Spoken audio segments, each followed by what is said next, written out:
नमस्कार, मैं हूं केशव पंडित और आप देख रहे हैं देश का तेजी से बढ़ता है एटीवी न्यूज चैनल। और इस वक्त देख रहे हैं आप हमारा एक्सक्लूसिव इंटरव्यू। हमारे साथ आज खास मेहमान हैं डॉक्टर अविरल मलिक, जो भाजपा प्रवक्ता है, राष्ट्रीय अध्यक्ष हैं केसरिया रक्षा फाउंडेशन के। बहुत बहुत स्वागत है मलिक साहब आपका। बहुत बहुत धन्यवाद। भारतीय जनता पार्टी ने जो पहली लिस्ट जारी की है उसमें 34 सांसदों के नाम जो है काट दिए गए हैं।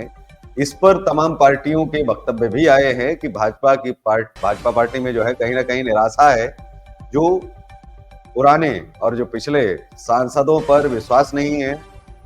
जी, क्या कहेंगे आप इस पर? नहीं, इससे निराशा कैसे इनको मालूम पड़ गई? इनको क्या मालूम कि निराशा है? अब कुछ उम्मीदवार बदले जा रहे हैं, कुछ के नाम कट रहे हैं, तो उससे क्या समस्या है उन लोगों को? वो भारतीय जनता पार्टी का अंदरूनी विषय है और नए चेहरों को अवसर दिया जा रहा है। उनको तो सराहना करनी चाहिए भारतीय जनता पार्टी की कि हम नए चेहरों को अवसर प्रदान कर रहे हैं, मौका दे रहे हैं। ये सराहना करने के बजाय आलोचना कर रहे हैं। इससे इनकी संकुचित मानसिकता दिख रही है कि किस प्रकार के लोग हैं और हर चीज में ये नेगेटिविटी केवल और केवल ढूंढते हैं।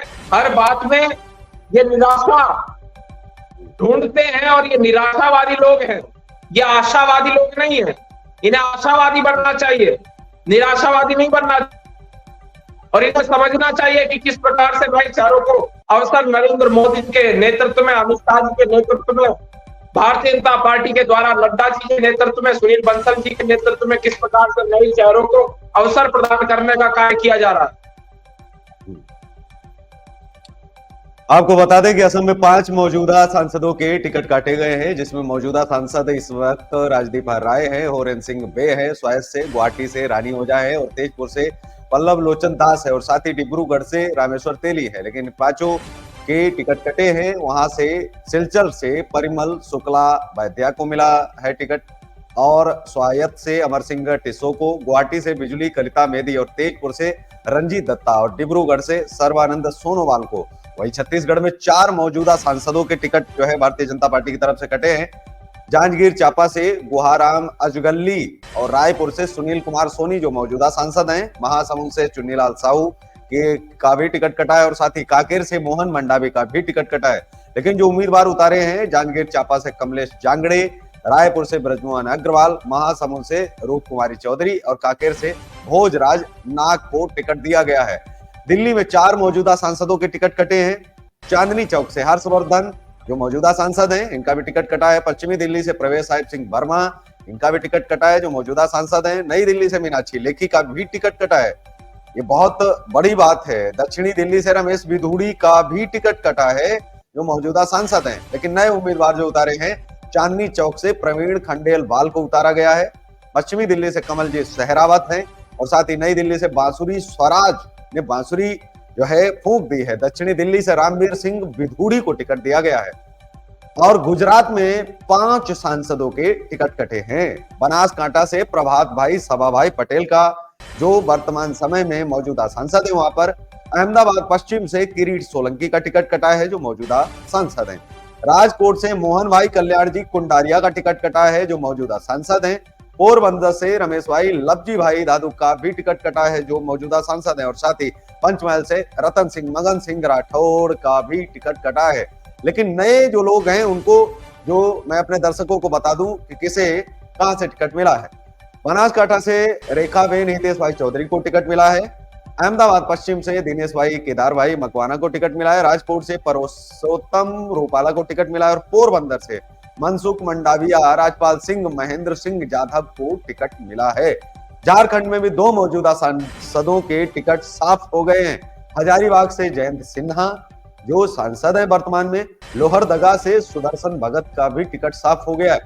लेकिन हजारीबाग से मनीष जायसवाल को उतारा गया है और साथ ही लोहरदगा से समीर ओरांव को उतारा गया है।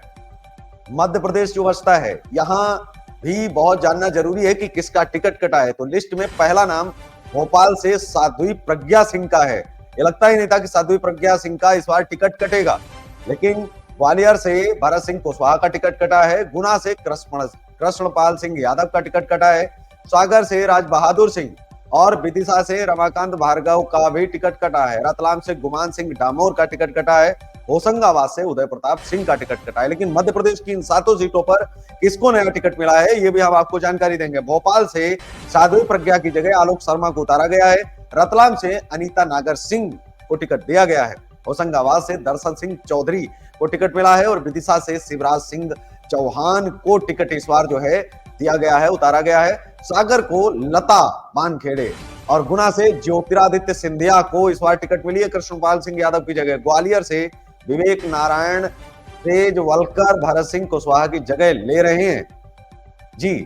तो इतने लोगों को, कुछ नए चेहरे भी शामिल हैं, तमाम ऐसे चेहरे हैं जो चिरपरिचित हैं, लोग पूरे देश में उनको लोग जानते हैं। लेकिन क्या उत्तर प्रदेश में वरुण गांधी और मेनका गांधी का भी टिकट कट सकता है जब साध्वी प्रज्ञा सिंह और जैसे जो है बड़े सांसदों का टिकट जब साफ हो जाता है, मीनाक्षी लेखी का भी जी? देखिए, नए चेहरों को अवसर मिलना चाहिए, नए चेहरों को, नए लोगों को मौका मिलना चाहिए और इसके आधार पर भारतीय जनता पार्टी टिकट दे रही है और इसके आधार पर दे रही है कि किस प्रकार से वो कार्य करेंगे क्षेत्र में, उनकी कार्य क्षमता क्या है। जिताऊ, टिकाऊ और ईमानदार लोगों को हमेशा टिकट दिया जाता है।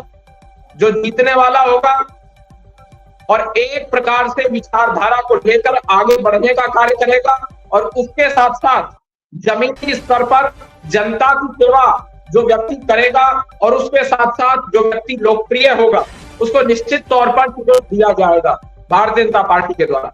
और युवाओं को मौका दिया जा रहा है, महिलाओं को मौका दिया जा रहा है।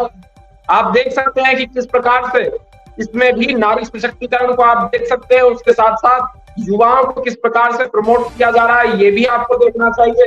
और ये भी देखना चाहिए कि किस तरीके से भारतीय जनता पार्टी नए लोगों को सामने लाती है, नए लोगों को सामने ला करके चुनाव लड़ाने का कार्य करती है। और जिस तरीके से संगठन भारतीय जनता पार्टी का आगे बढ़ रहा है, निरंतर मजबूत हो रहा है, उसको देखना भी बहुत आवश्यक होगा जी। लेकिन जो आपने बताया है बहुत अच्छी बात है कि आपने कहा है कि वहां से टिकट जो है उनको दिया गया है।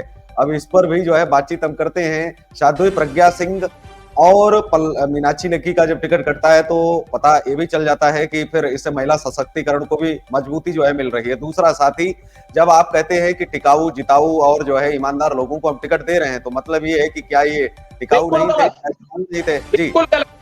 बिल्कुल गलत आप बोल रहे हैं। मैं आपको स्पष्ट कर देता हूं, लेखी जी का टिकट यदि कटा है तो बांसुरी स्वराज जी को मिला। आप कह रहे हैं कि नारी सशक्तिकरण का पता चल जाता है, तो लेखी जी भी महिला थी और बांसुरी स्वराज जी भी महिला है। इस बात को आपको देख लेना चाहिए। नारी सशक्तिकरण में इससे कोई फर्क नहीं आया और इस चीज को भी आपको देखना चाहिए। ये तो आपने बता दिया है कि ये इनकी टिकट की बजाय महिला को ही दिया गया है, यहाँ कोई इस सीट पर कोई खास फर्क नहीं पड़ा। लेकिन साध्वी प्रज्ञा के टिकट पर जब आलोक शर्मा को देते हैं तो आलोक शर्मा महिला है क्या जी? मतलब यहाँ तो आपका ये तर्क चल जाता है, वहां कौन सा तर्क आप देंगे जी? नहीं, देखिए, एक उस सीट पर महिला का टिकट काटकर पुरुष को दे दिया गया या महिला का काटकर महिला को ही दिया जाए, ऐसा आप नहीं कह सकते। देखिए, आप देख लीजिए कि किस तरीके से बंटवारा किया गया है टिकटों का। इसको देखना बहुत महत्वपूर्ण होगा और इसको भी देख लेना चाहिए कि किस तरीके से युवाओं को मौका दिया गया, किस तरीके से महिलाओं को मौका दिया गया। इसमें परिवारवाद की बू नहीं आ रही है, इसमें जातिवाद की बू नहीं आ रही है। और जिस तरीके से विपक्ष हमारे ऊपर मनगढ़ंत आरोप लगाता है, ये बहुत ही निंदनीय है, बहुत ही दुखद विषय है। इस प्रकार के आरोप इन लोगों को हमारे ऊपर नहीं लगाने चाहिए। इन्हें देख लेना चाहिए कि किस तरीके से जातिवाद, परिवारवाद, क्षेत्रवाद, इससे ऊपर उठ करके भारतीय जनता पार्टी कोई भी कार्य करती है। और उसके साथ साथ भारतीय जनता पार्टी के अंदर कोई भ्रष्टाचार नहीं है। और जहां तक मेनका गांधी जी का, वरुण गांधी जी का आपने प्रश्न किया था, मैं आपको बता देता हूं, ये संगठन का विषय है। संगठन तय करता है कि किसको टिकट मिलना चाहिए और किसको नहीं मिलना चाहिए। हम फीडबैक के आधार पर तय करते हैं। भारतीय जनता पार्टी में एक प्रक्रिया है, जनता की क्या राय है इस उम्मीदवार के बारे में उसको भी लिया जाता है, कार्यकर्ताओं की राय ली जाती है, नेताओं की राय ली जाती है। यहाँ सब मिल बैठकर तय करते हैं। कोई एक व्यक्ति तय नहीं करता, कोई एक परिवार की पार्टी नहीं है, ये सबकी पार्टी है। सब कार्यकर्ताओं को बराबर का अवसर राय रखने का बिल्कुल दिया जाता है, सबकी राय सुनी जाती है। जी, पहली सूची से कटे 34 सांसदों के नाम क्या विपक्ष में शामिल हो सकते हैं?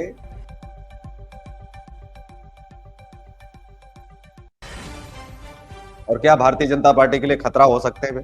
जी, इस प्रकार का सवाल आपको पूछना ही नहीं चाहिए, और यदि आप पूछ रहे हैं तो अच्छा है, लेकिन इस प्रकार की कोई घटना होने नहीं जा रही है। विपक्ष अपना काम करता रहे, इंडी गठबंधन अपना काम करता रहे, उससे कोई फर्क भारतीय जनता पार्टी।